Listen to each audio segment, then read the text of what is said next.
Good afternoon, everybody. Brett Hoare, ADRP. How are we all going today? As we promised, after our American Radial interview with Keith Haney earlier this week, we decided to chase the Australian Radial man, the quickest man on radials in the country, I believe, at the moment. Pazzo, good afternoon. Daniel, how are you? Good, yourself? Yeah, we're really good, thank you, mate. Busy, but always good when we're talking drag racing. Now, mate, I know you're a busy man. We caught up a couple of days ago and suggested that today would be a good day to do this after we had a chance to chat to Keith. You've made a bit of a splash in recent times with a whole bunch of changes. Tell us a little bit about this car. I mean, we know obviously it's a TD Cortina. It's got you're a Ford man, so it's got a big inch Ford engine in it. Talk us through exactly what you're currently driving, so the guys can hear it straight from the horse's mouth.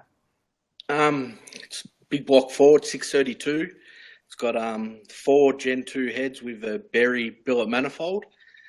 It's got twin precision 98mm Gen 2 turbos, Pro Torque converter. It's got a precision performance racing transmission, or currently 2-speed, but we're just upgrading the box as we speak.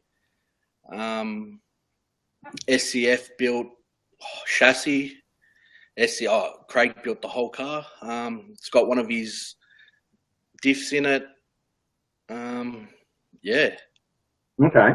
We got Keith to talk to us a little yesterday about his Enigma was purpose built for radial.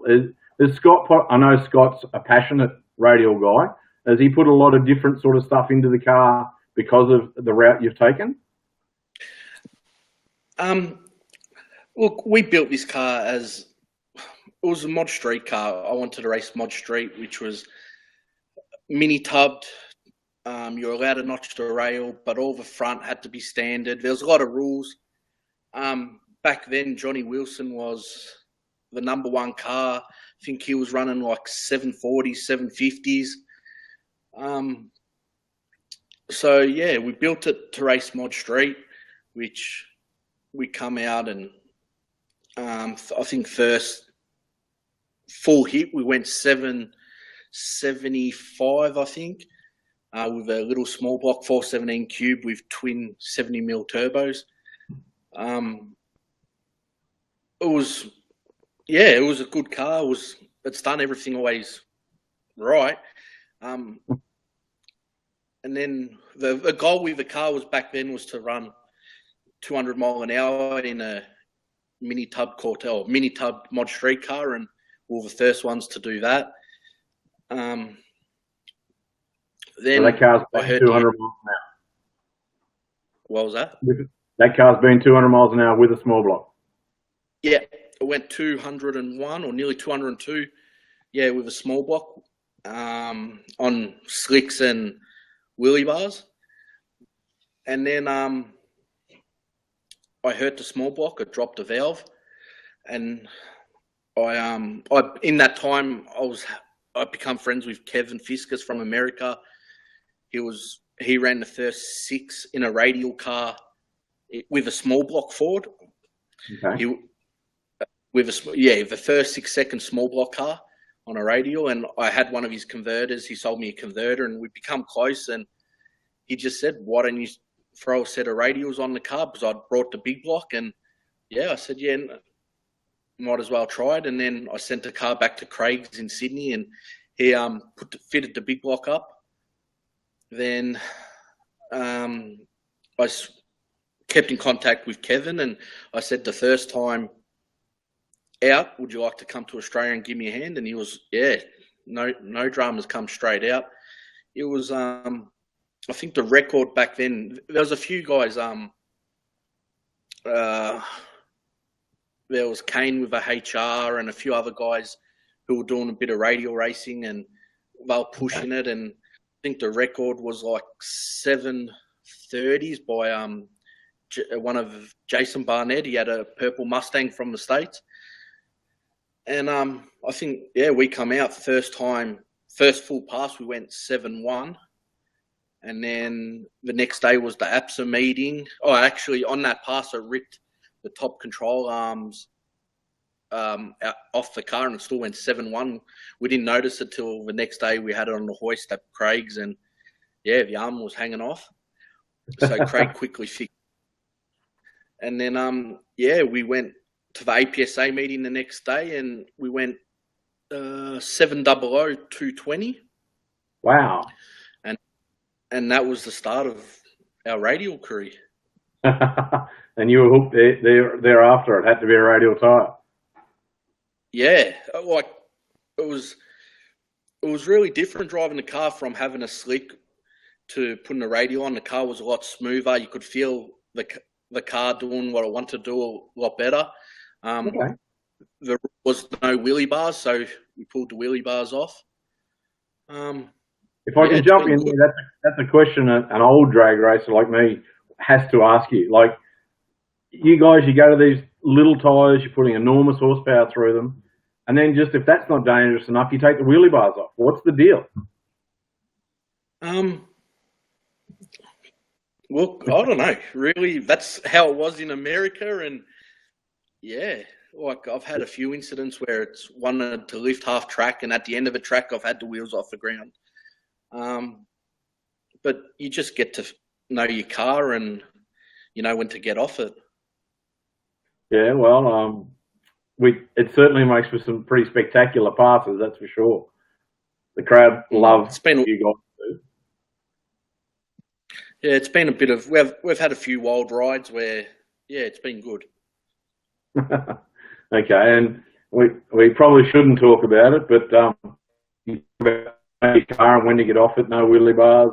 Stevie Fast a little while ago in the States had a bit of a blowover incident, and I would have thought, he's a fairly talented, experienced guy on a small tire. With Stevie and those, and even Kevin's the same. They don't lift for nothing. They hold it pinned all the way. Kevin, who helps me a lot, is just, you very rarely see him lift off the throttle. And, I've seen him really, how many times the 8th mile, and he's just, I don't think I've got the balls to do that. Now, you talked about 8th mile there. Now, in Australia, we sort of tend to run a little bit of quarter mile, a little bit of 8th mile, a little bit of 1,000 feet, depending on where the facility is and what's available.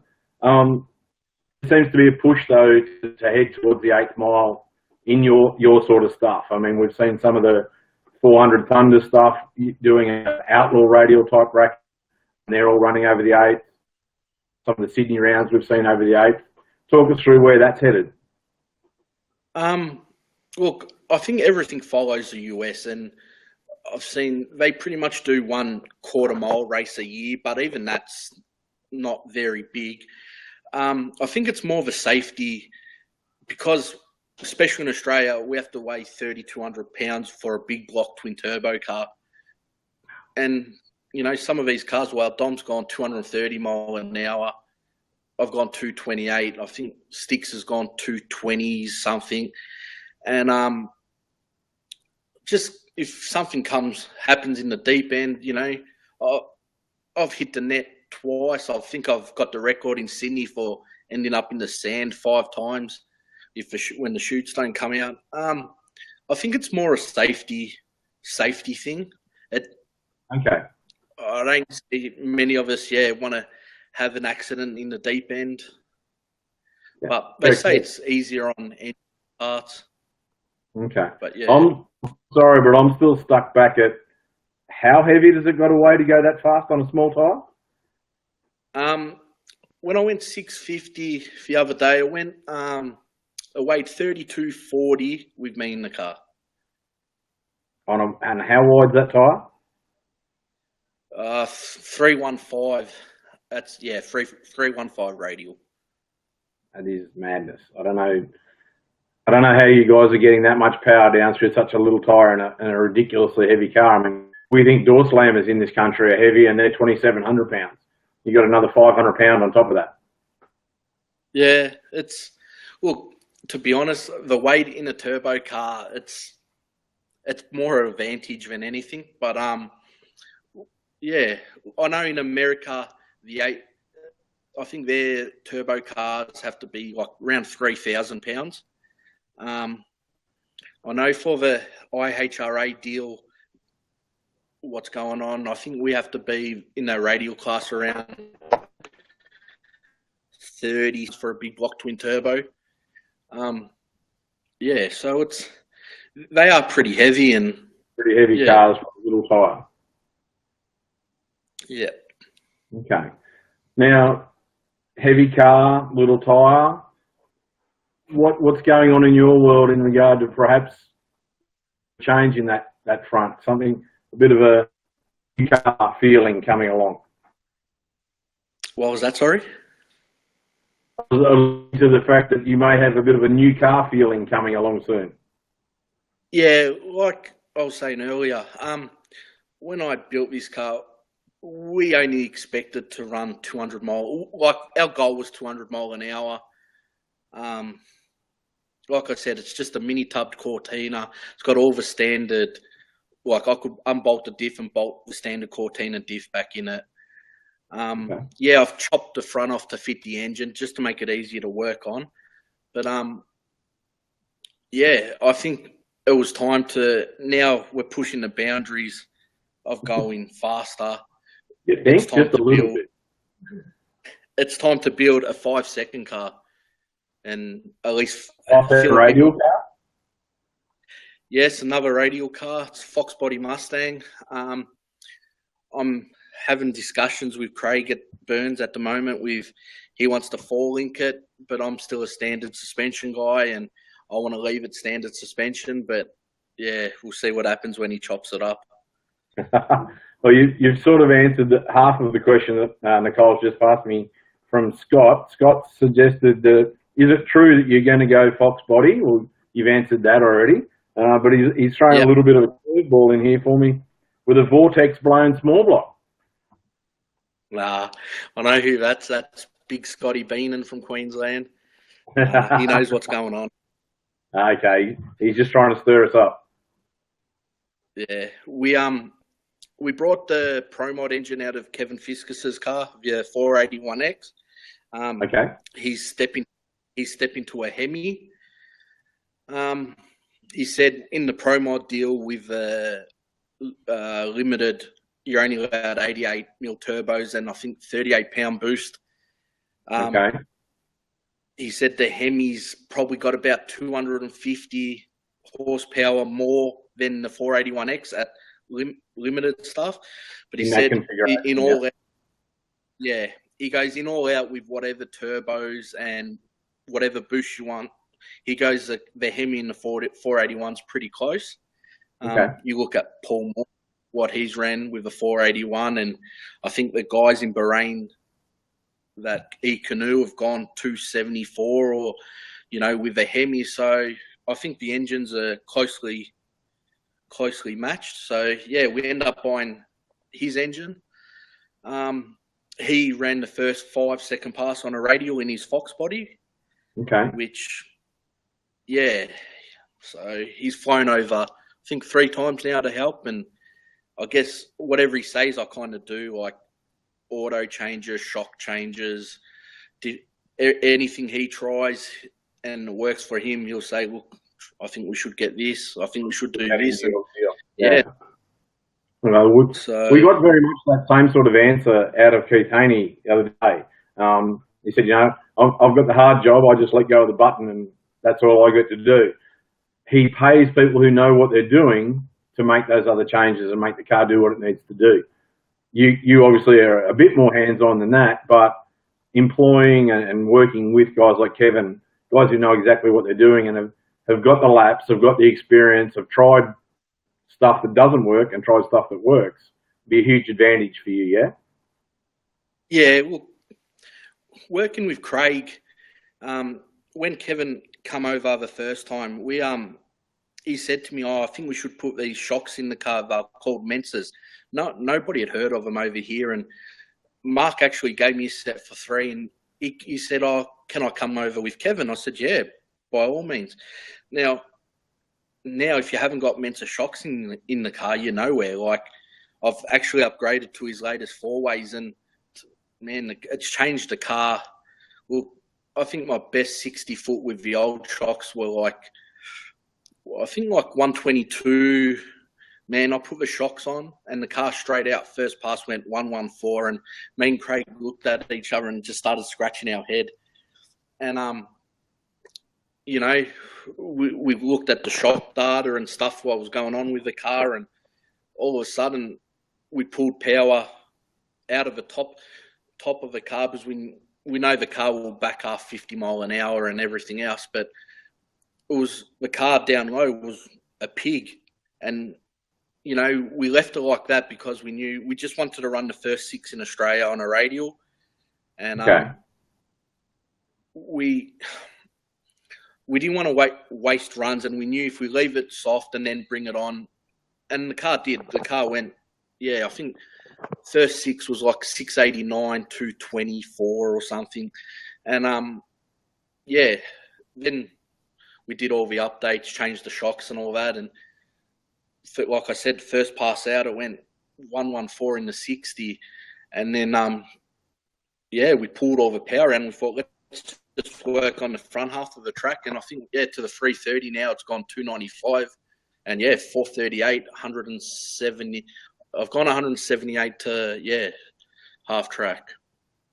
Okay, so there's a fair amount in these shocks. I mean, we talked to the Pro Stock boys a little bit, and I won't embarrass you by asking you how much these wonderful four-way shockers are, but the numbers that the Pro Stock guys throw around, that, you know, it's $10,000, it's $15,000, it's $18,000 for a pair of rear shock absorbers. Yeah, no, they're not that much. I think they're around 7,000.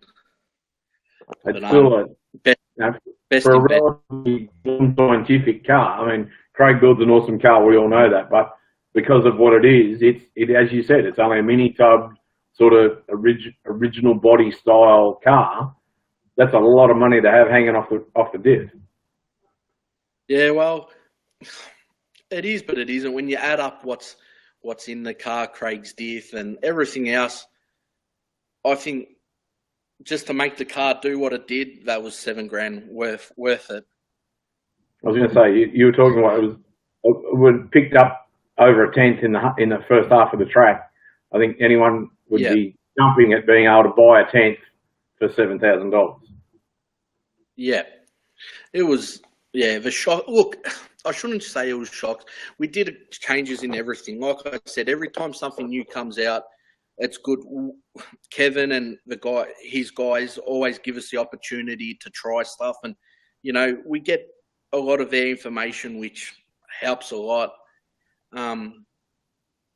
Like all this new traction control stuff as well, which I think now plays a big part in drag racing, and it's unbelievable what it can do.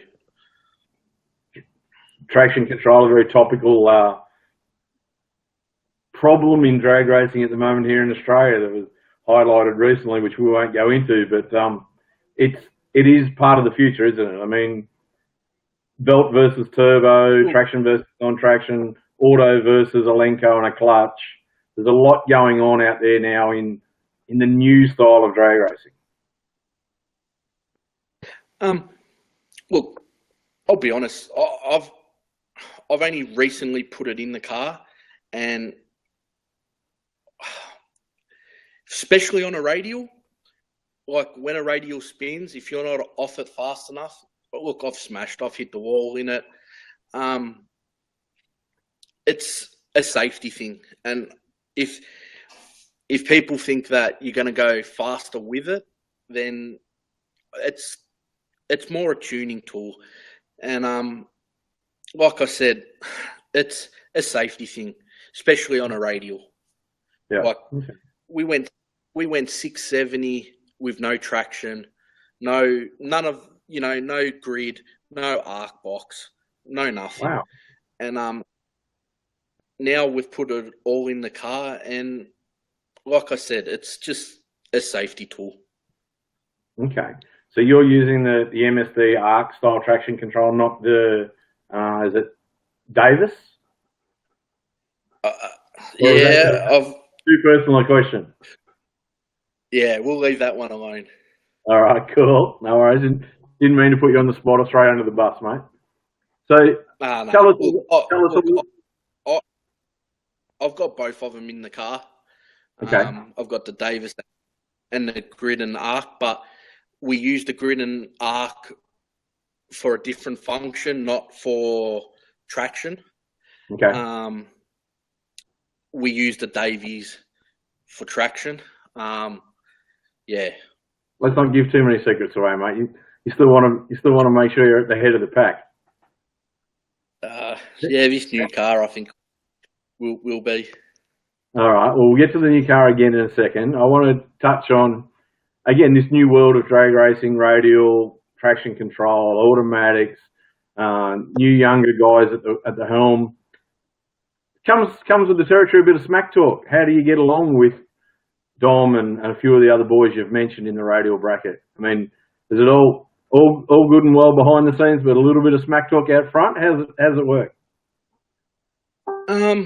Look, most of us are mates. We all have a laugh at the end of it.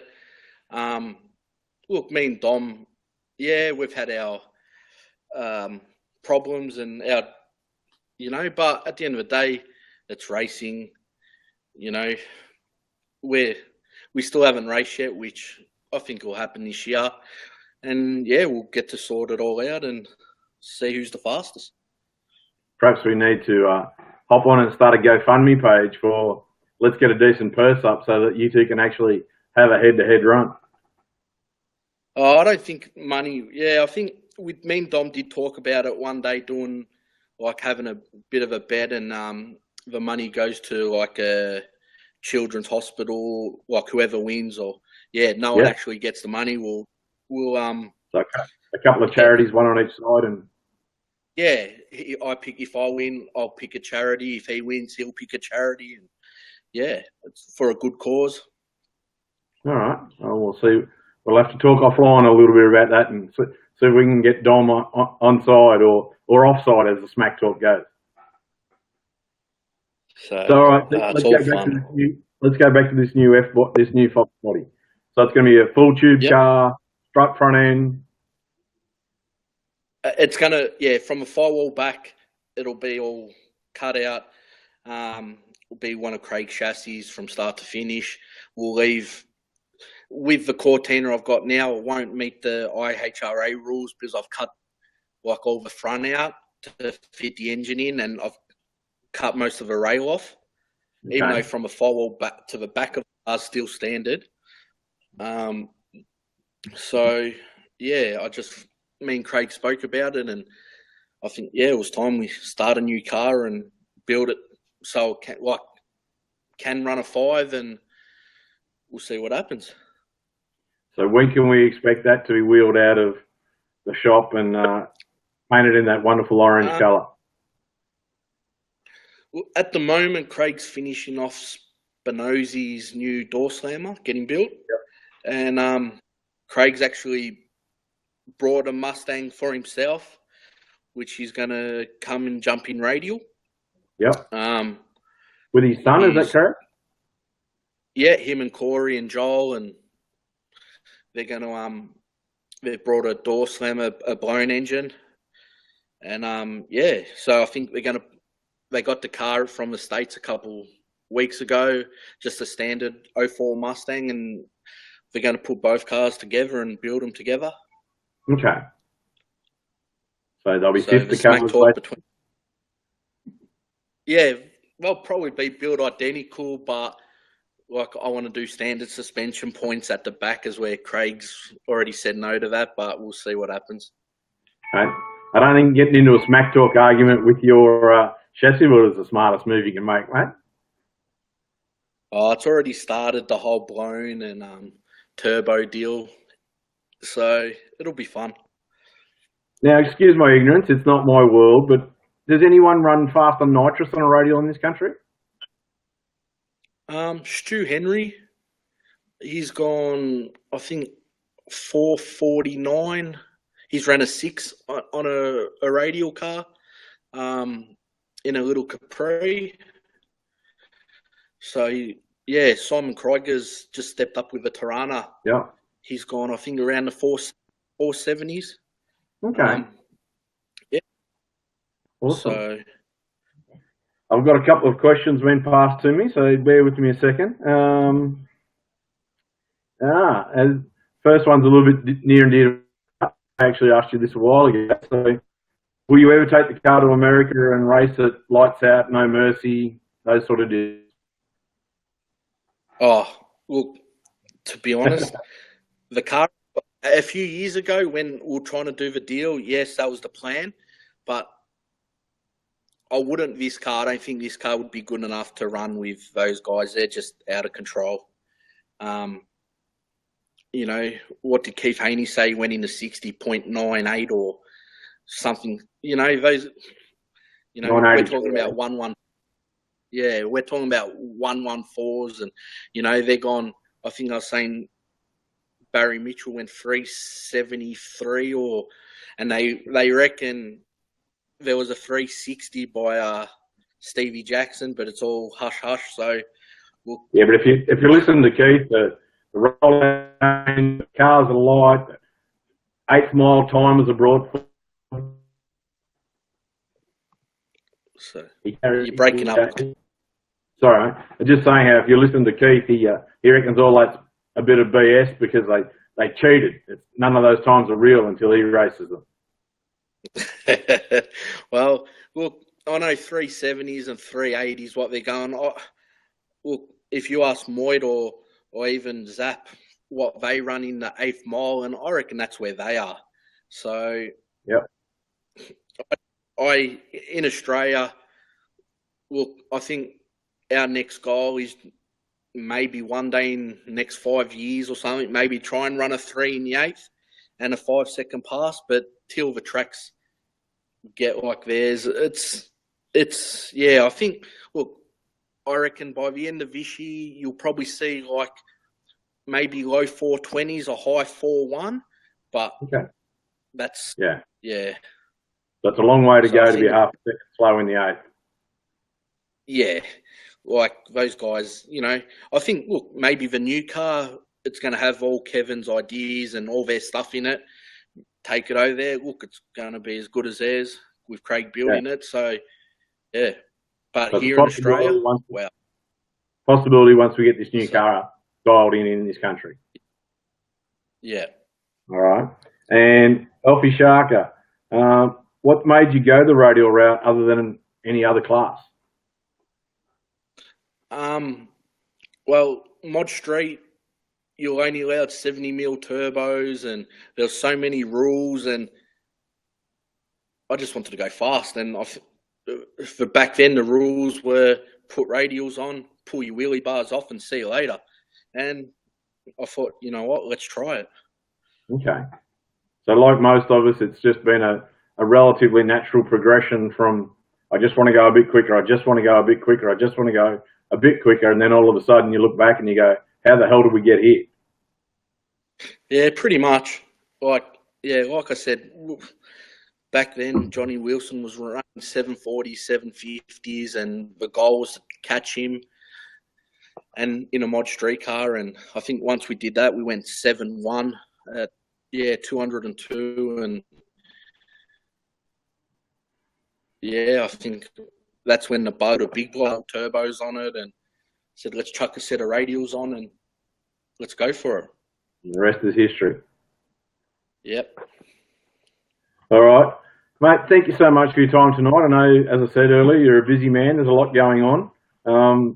It's been enlightening for me to talk to you and Keith over the last couple of days about this crazy idea of trying to put over 2,000 horsepower through a street tyre, effectively. So, very best of luck. We're going to see your current car out at the Kenda Series up at Willowbank soon. Yeah, that's broken up.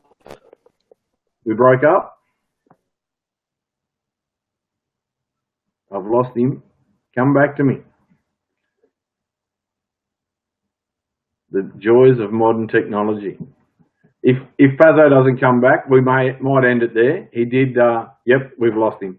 He suggested that he was going to be racing at Willow Bank in the Kendra series. So check that out. Follow his Facebook page. I mean, we've just been delighted to have you on the show tonight. It is the new brave new world of drag racing, and as we say, we're here to make drag racing great again, and embracing all of these new styles of racing, I think, is where it needs to go. Everybody, Iggy's back. Hang on a minute. You're back, son. You got me? All good? All good. He's back. I was just telling the guys that you'd said that your next outing was going to be up at Willow Bank at the Kenda series. Yep. Push them towards your Facebook page and obviously Willow Banks to check out what's going on up there and to support you in this new, brave new world of radial racing. Yeah, look, there's so many new cars coming out. Another blown Nova, as you all know, that's Frank Mamone's old car. And look, everyone's stepping up. I think in the next couple of years, radial racing is just in Australia is going to be the only racing. Is going to be what racing? The only racing. I reckon you'll see some big names. Yeah, I really think you'll start seeing some big names jump on board, and I think it's going to be very interesting. Okay. All right. Well, we heard it here first. Pazzo has forecast that no more door slammer, no more top fuel. We're all just going to bolt a set of 315 radials on anything, and off we go. Yep. Put up some cash and a good track, and hold on. All right, mate. Thanks so much for your time. Thanks for jumping back on after you had a bit of bandwidth issue there. And best of luck, and we will see you again at the track. Thanks. Have a good night. Cheers, mate. Bye. All right, guys. With that, we'll get out of your way. Thanks so much for tuning in tonight. We've got a very, very, very special guest that we're working on for Friday. So keep an eye on our page as to who that's going to be. Totally the other end of the scale of what we've just been talking over the last two interviews. So very excited if we can get this interview organised. So stay tuned and we'll let you know who it is as soon as we can confirm his availability. Have a great night, stay safe and go fast.